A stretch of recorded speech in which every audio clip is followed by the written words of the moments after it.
నజరేయుడైన యేసుక్రీస్తు నామమున లేచి నడవమన్నట్టు నాయనా తండ్రి ముట్టివాడు తండ్రి కాళ్ళు చేతులు లేచి నడిచి పరిగెత్తుకుంటూ వెళ్ళాడు.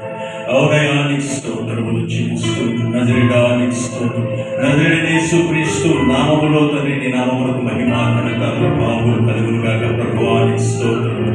పరిశుద్ధుడా గొప్ప దేవుడా మహాగణుడానికి స్తోత్రములు. నయనానికి వందనాలు వందనాలు వందనాలు తండ్రి. నేను మరి ముఖ్యంగా నైనా ప్రతి రోజు పుట్టిన దినాన్ని జరుపుకుంటున్నటువంటి జన్మను బట్టి నీకు వందనాలు. ఆమె తండ్రి దేవాలైన వారి కుటుంబాన్ని బట్టి నీకు వందనాలు చెల్లిస్తూ ఉంటున్నాం. ఈ విధంగా నేను కుటుంబం ద్వారా నిన్ను స్తుతించటకు ఆరాధించటకు ఘనపరుచటకు మాకు ఇచ్చిన ఘనతను బట్టి నీకు వందనాలు స్తుతులు స్తోత్రాలు చెల్లిస్తూ యేసుక్రీస్తు అతి పరిశుద్ధమైన నామములో కొద్ది స్తుతి ఆరాధన సమర్పిస్తూ ఉన్నాం తండ్రి.